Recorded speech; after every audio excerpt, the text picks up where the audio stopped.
to save money. I made my wife pedal a bike to generate electricity, but she was already exhausted and could barely move. I quickly handed her a drink. The moment she took a sip, I told her to keep pedaling. As the wheels turned again, the lights in our house came back on. I immediately went back to playing my game, but then something unexpected happened. My wife fainted from exhaustion. The screen went black again, and I finally noticed her lying on the floor. After first aid, she slowly woke up. Tony told her she needed at least a month of rest. I asked if there was a faster way for her to recover. Tony said there wasn't and that he would visit daily to check on her. I had no choice but to take her home. The next day, Tony arrived on time, but I stopped him saying my wife had already recovered. Tony grew suspicious and rushed into the house. What he saw shocked him. My wife was pedaling the bike again, struggling to stay upright, and a doctor was standing beside her supervising. When Tony asked about her condition, the lights flickered and went dim again. I quickly gave my wife a sharp look. Tony noticed something was off. He stepped closer to question her, but I glared at her even harder. So she lied, saying she felt fine. Tony reluctantly left the house. Moments later, the so-called doctor took off his white coat in the car. He was the fake doctor I hired to fool Tony. But suddenly, Tony opened the car door and barged in. He had overheard everything outside. The fake doctor was terrified. But Tony had already come up with a plan. Meanwhile, I was watching TV again when the power suddenly went out. I thought my wife was slacking off, but when I turned around, she was still pedaling with all her strength. So I called an electrician, and it turned out to be Tony. This electricity saving scheme of yours,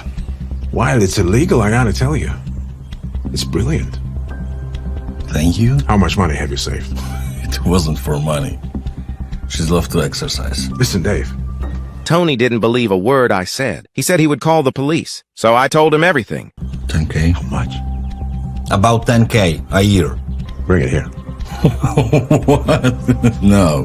When I refused his demand, Tony pulled out his phone. He had recorded our whole conversation. I had no choice but to hand over the money, but instead of taking it, he walked over to my wife and gave her the money instead. Then he told her to leave me, to stop wasting her life on a scumbag like me. My wife hesitated, then her eyes grew firm, as if she finally understood everything. She left with Tony that day, with no money left to pay the power bill. I had no choice but to get on the bike myself.